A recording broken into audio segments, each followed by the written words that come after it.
Hi everyone, Pam Gregory, astrologer. I'm going to be speaking to you today about one of the most important aspects of 2024, which is a conjunction between Jupiter and Uranus, which is happening on the 20th of April.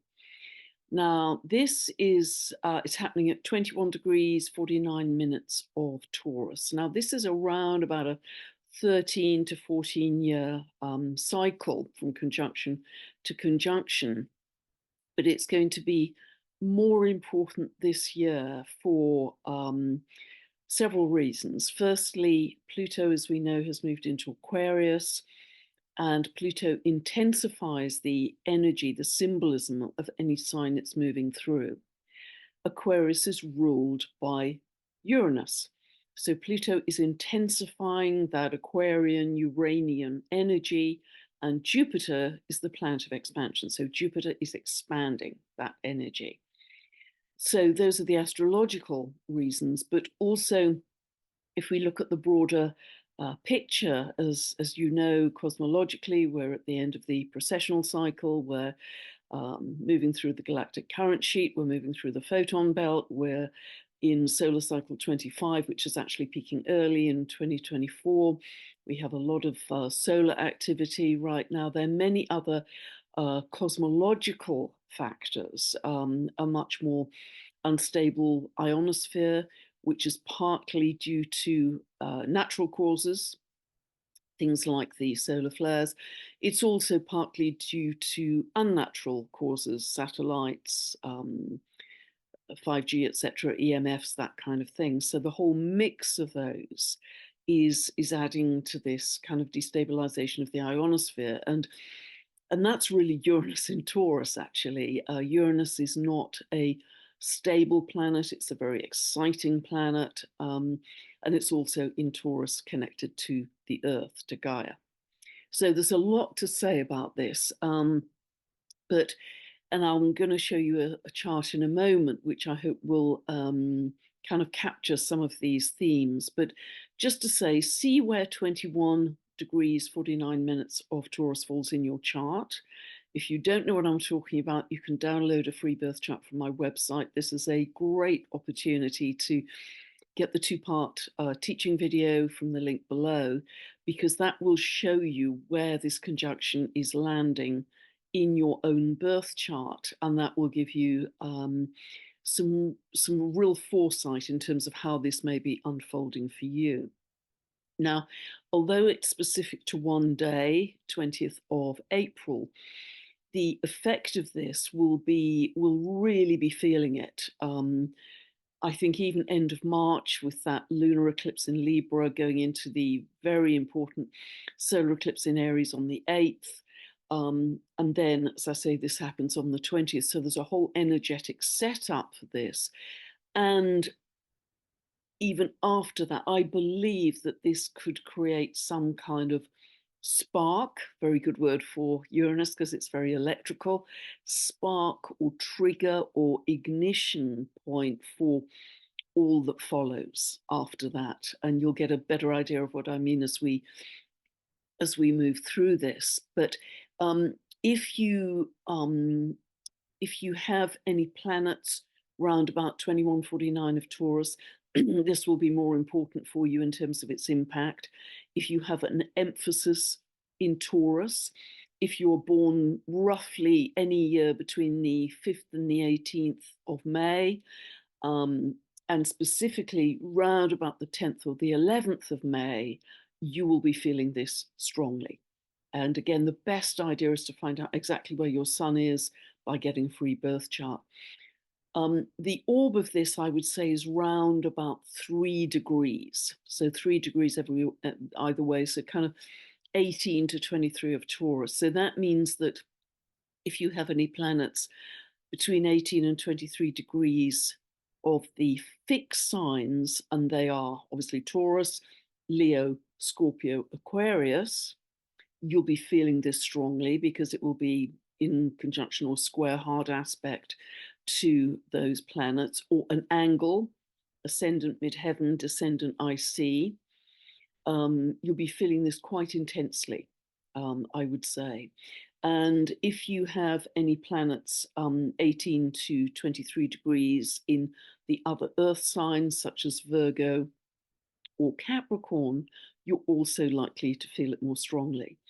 If you have a strong Jupiter or a strong Uranus in your chart, and I don't want to go down the rabbit hole of what equals a strong planet because we'll be here for days, but if you know that, then this will have more impact. Or if you have a natal aspect between Jupiter and Uranus, you will feel it more strongly.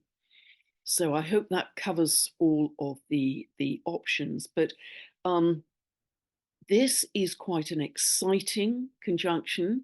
It's generally viewed as very positive. It's kind of a big leap in many ways, you know, new horizons, whole new ground. And it tends to be very prominent in the charts of cycle breakers, visionaries, trailblazers. As you will see, I'll mention a couple of people a little bit later in the video. And again, you'll get a good idea from that. So let me just share the chart with you. I'm only going to do this for a brief time, really, and then go into more detail.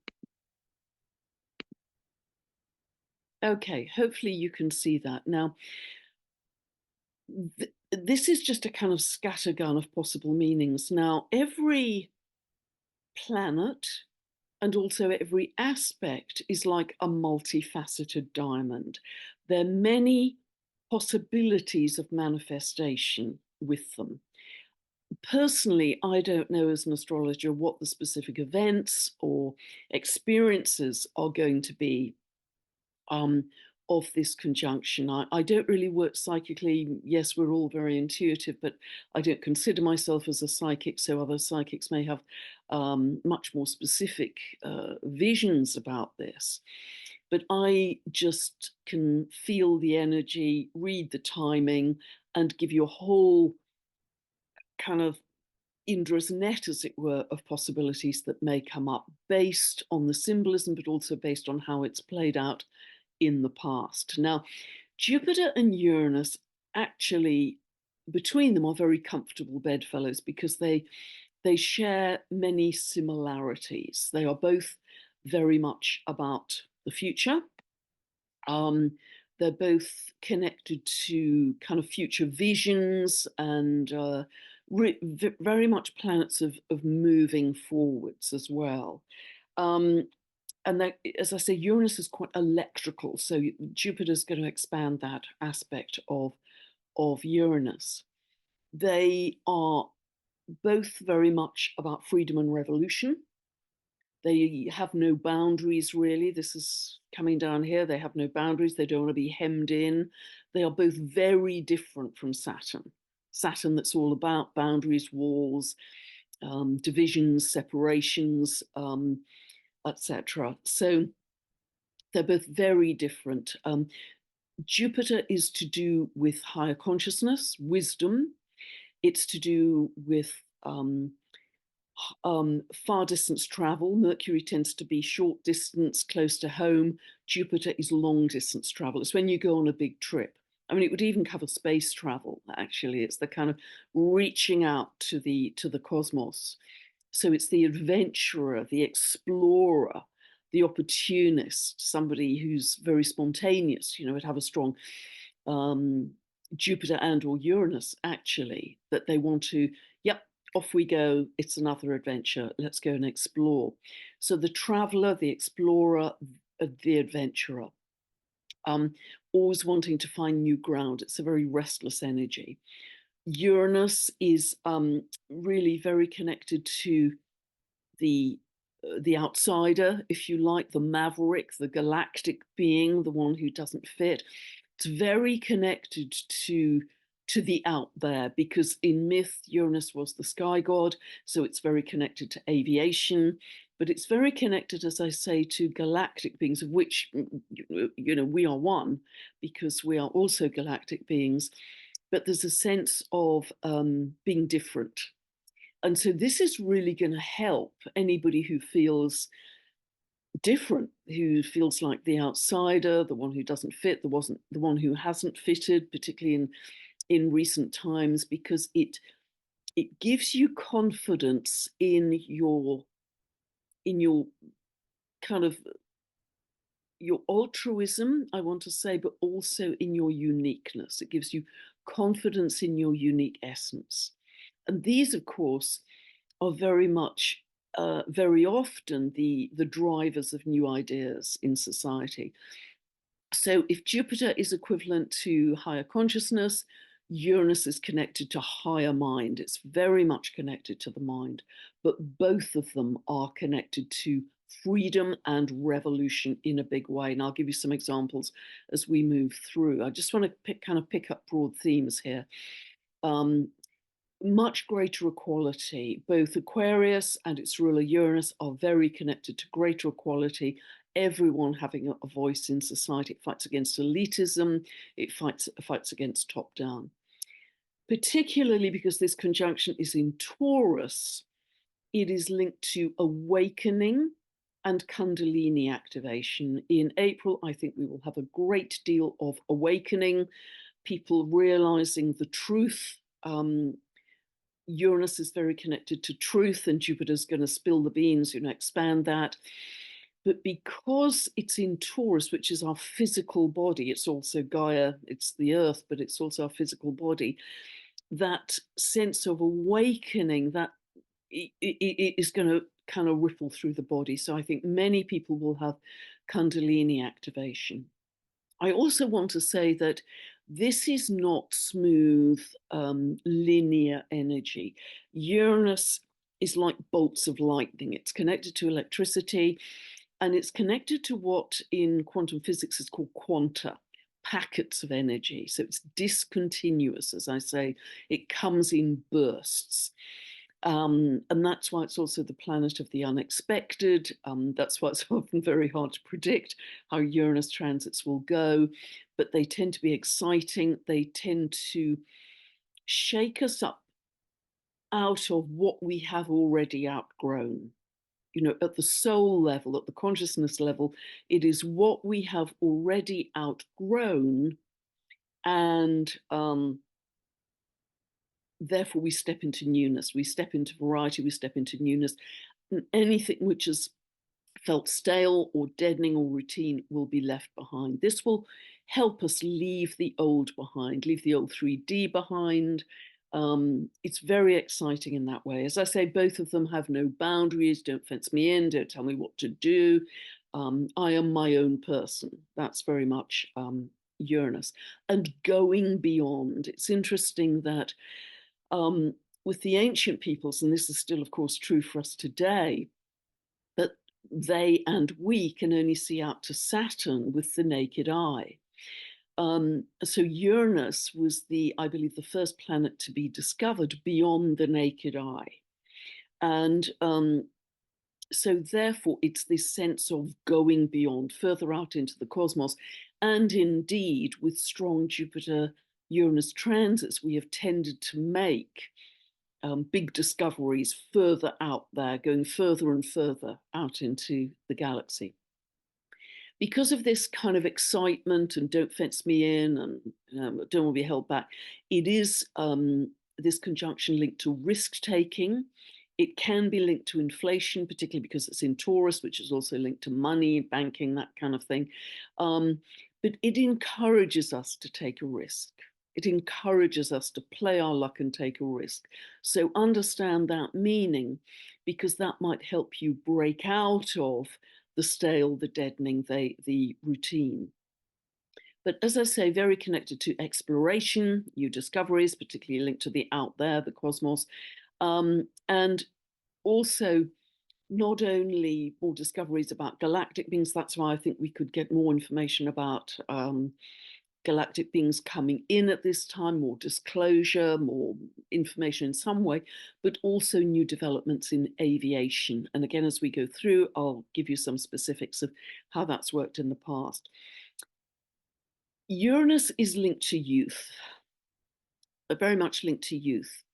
And again, because this is in Taurus and Jupiter expands, I think this will really boost this whole area of healing technologies, anti-aging technologies, longevity technologies, modalities, diets, all kinds of um, things that can really help us live much longer and be much healthier and turn back our age. And that's, of course, reinforced by the dwarf planet mythology of Homer that I've talked about a great deal.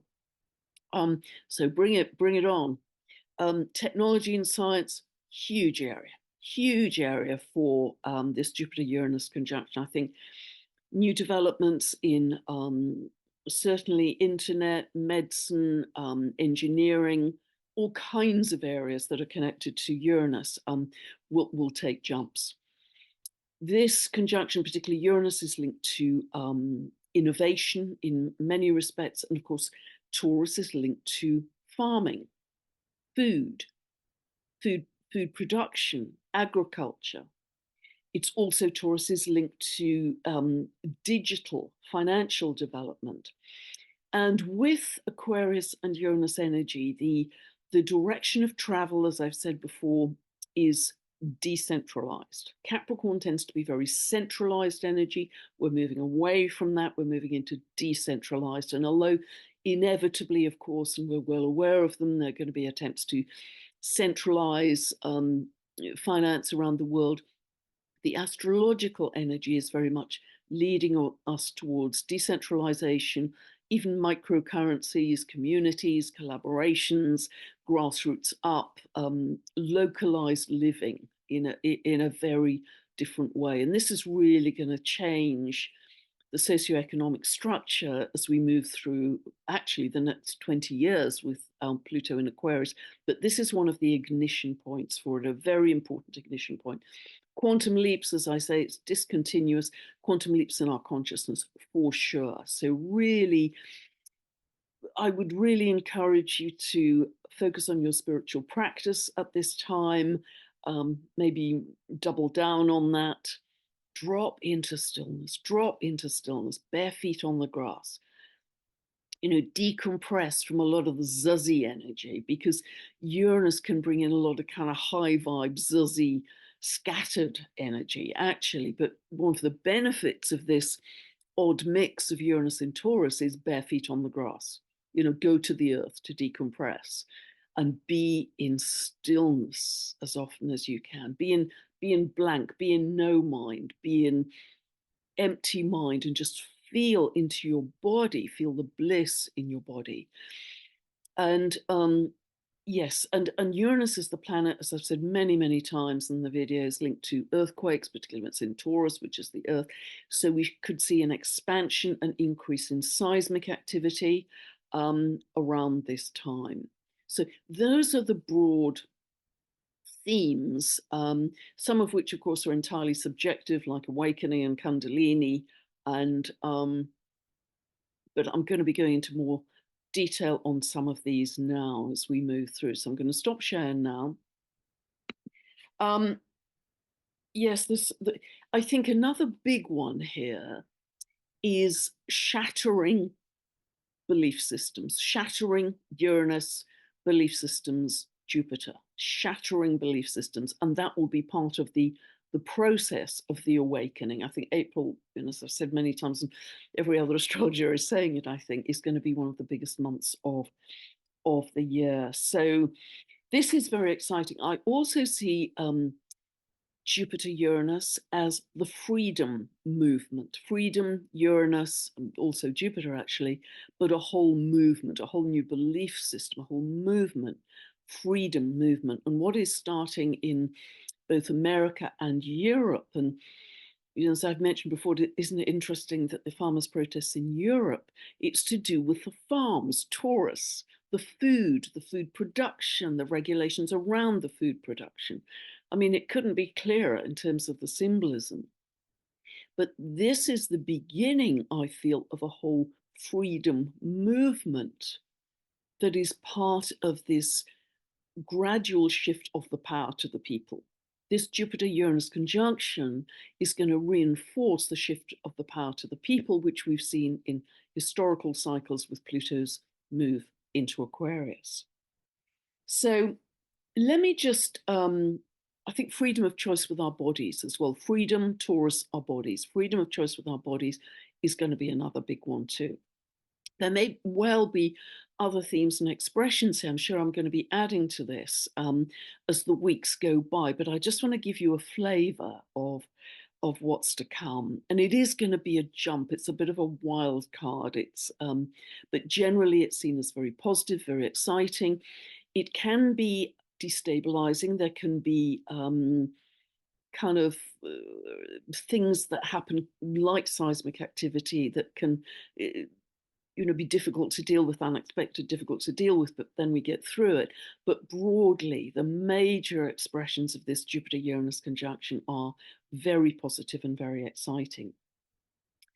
If we think about the rebellious revolutionary energy, again, I've talked about many times that this was very strong. It wasn't only Pluto and Aquarius that was strong in the US Revolution, and also the French Revolution, which I've talked about in so many videos recently in 1789. It's very interesting. In 1789, there was also a Jupiter-Uranus conjunction. Jupiter was at 6 of Leo and Uranus was at 4 of Leo. In Leo, the sign of royalty. And what did they do? The monarch was beheaded. They took down the monarchy. Again, this is so literal.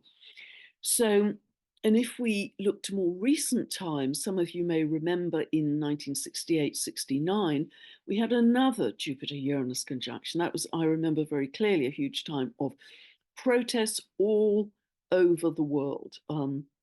Vietnam War, civil rights, gay liberation movement, women's liberation movement, Black Power movement, all over the world, there were protests against governments for their policies. And again, there's this sense of the people wanting a bigger say, the people taking the power back. If we look at an even more recent one, there was another Jupiter-Uranus conjunction in 2010 to 2011. You may remember that was when the Arab Spring happened. And that was in Aries, as I remember. And that was amazing because, again, it was a youth movement. And the way that came about, and it kind of rippled across, they took down kind of fossilized leadership that had been in power for decades, and they did it by organizing their communication on social media, via the internet, on their phones, essentially. Uranus is technology, Uranus is social media, Uranus is the phones, the smartphones. And so that was kind of under the radar of the old leadership. They couldn't track it, the old leadership couldn't track it. And that was very much part of the Arab Spring, the Jupiter-Uranus conjunction. If we take another big theme that I've talked about is technological innovation.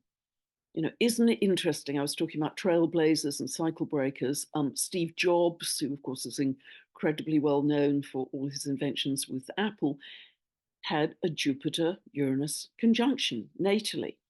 Tim Berners-Lee, who started up the World Wide Web, had a Jupiter-Uranus conjunction natally. And the very first iPhone happened in 2007, I believe, and that was a Jupiter square Uranus. It's still a hard aspect. It's still a Jupiter-Uranus conjunction. And now, as we move towards this conjunction, you're getting a lot of virtual reality goggles, Quest Pro and Meta 3 and all kinds of things that sort of very much engaging youth. But that is very Jupiter-Uranus, actually. It's new technology, it's very captivating, and it gives us a whole new view, or the people, the users of it, a whole new view of our reality. And because this is in Taurus, be aware there's quite a bit of a split here, because in particular, Uranus and Taurus aren't easy bedfellows, because Uranus tends to go with the technological, the engineering, the technological solution, whereas Taurus wants to stay with the earth, with biodynamic farming, with the organic, with the natural, with the simple.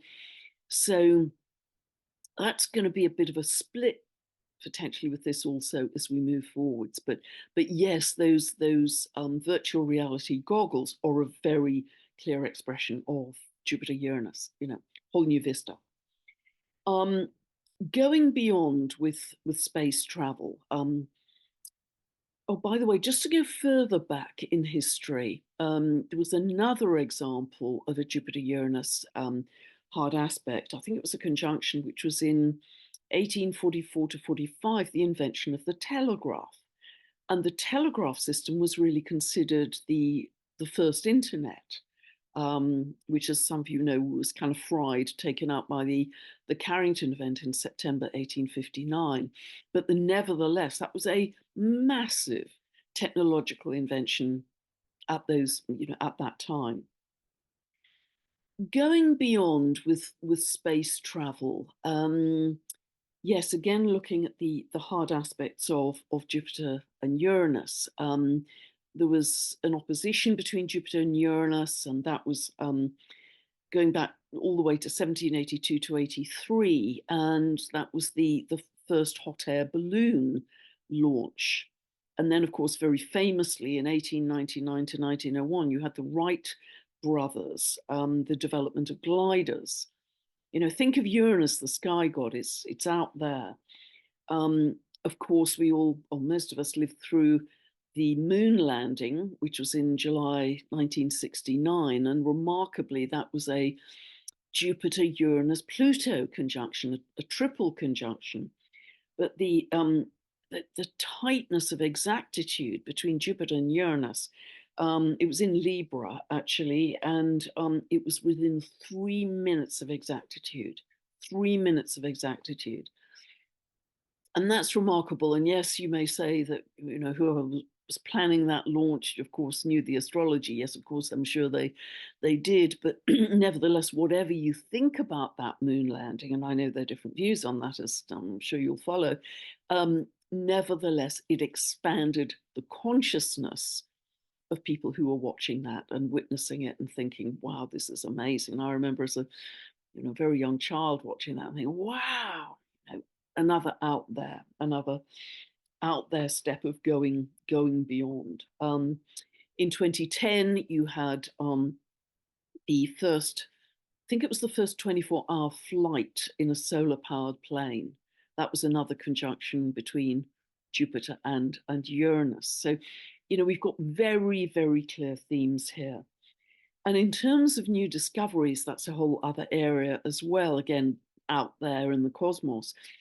Copernicus in 1541 was actually working, when there was a Jupiter-Uranus conjunction, was actually working on his heliocentric theory then, but he delayed the publishing of his paper until 1543 because he was concerned about the wrath of the Catholic Church, and quite right, they were not pleased at all because the Catholic Church had said that the earth was the center of God's design, and here was this upstart astrologer who said, no, that's not true. The sun is the center of God's design, and the earth goes around the sun. And so he was right to be edgy about publishing that. But nevertheless, the development of his thinking was happening during the Jupiter-Uranus conjunction. Also, 1899 to 1901, that was really the beginning of the development of quantum physics. Think of quanta. And I think it was Max Planck originally who discovered quanta, these packets of energy, which again are discontinuous. This is Uranian energy. And so really quantum physics has been going for over 100 years. I'm not sure it's taught in schools yet, but and then a little later, this is in 1927 to 28, Niels Bohr discovered that light is both a wave and a particle. And Uranus seems very connected to light, and that's going to be very interesting going forwards because there was another discovery. I think at that time, Uranus was in Gemini trying to Pluto, I believe at that time. And I think that was around 1690, and there was a Dutch scientist called Huygens, and he discovered a whole new theory around light and the waves of light. I think we are going to discover 10 tons about light going forwards, particularly when there's yet another trine between between Uranus moving into Gemini, 25, 26, and it's starting to trine Pluto in Aquarius, as we had way back in the late 1600s, because light is carried by water, as I understand, and we know the amazing work with water that is going on with people like Randy Hatton, Veda Austin, etc. I think that's a whole new world. That's a whole new world as well. I think we're going to discover a lot about plasma physics and really how we create our reality, which is what I find incredibly exciting, how we understand plasma in a bigger way, light in a bigger way, and how we mold the modeling clay of plasma to create manifestation in our world. That's super exciting. Further in space, greater understanding of the cosmos, and even the discovery of the dwarf planets. And I know on average that was around about 20 years ago for many of them, but I think that's going to take another big jump and a further jump, perhaps, further out in deep space. Seismic activity. Many of you may remember in 2010, there was also the Icelandic volcano that erupted. Remember it really clearly because there was the volcanic ash cloud, and that really hampered growth of food at that time because the sun was dimmed for quite some weeks, as I remember it, and aviation became very disjointed and limited at that time. You know, again, aviation, Uranus, aviation. And I believe there were also other big earthquakes in Japan, New Zealand at that time. So this, you know, this increase in seismic activity could be a possibility, particularly because there seems to be a link with the peak in the solar cycle, which is happening right now for solar cycle 25, and a further destabilization of the ionosphere, which appears to be linked to more seismic activity. Because I guess at the end of the day, everything's connected.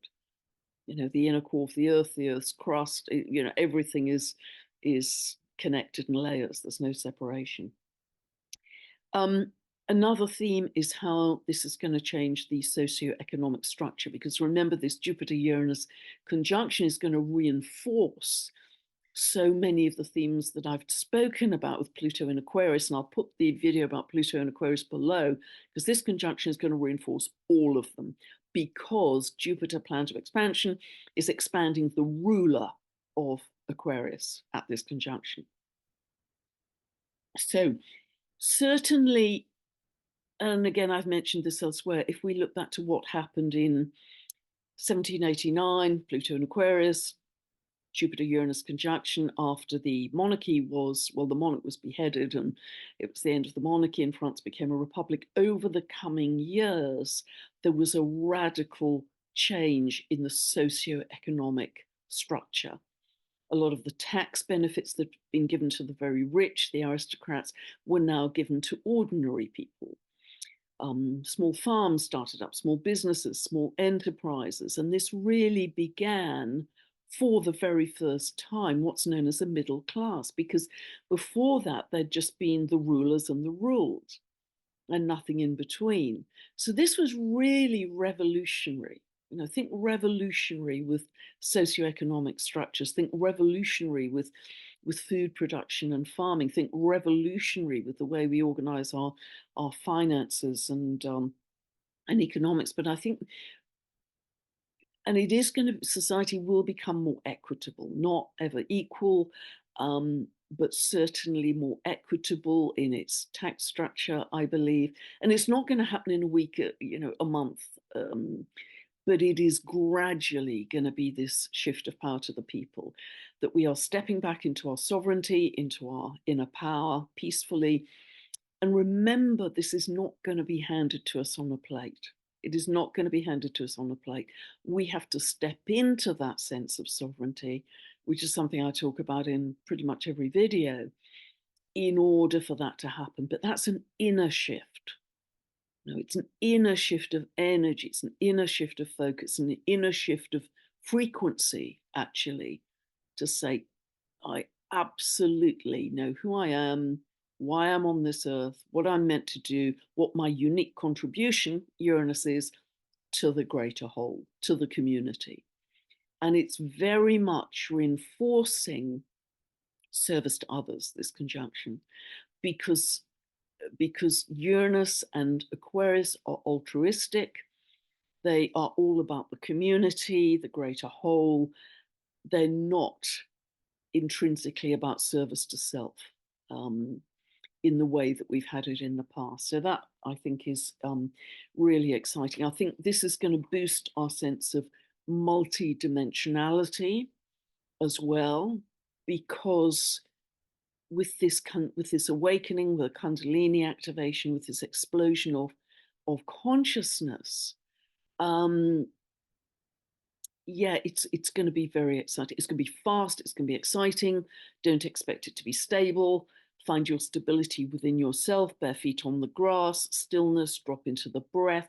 All the things we've talked about.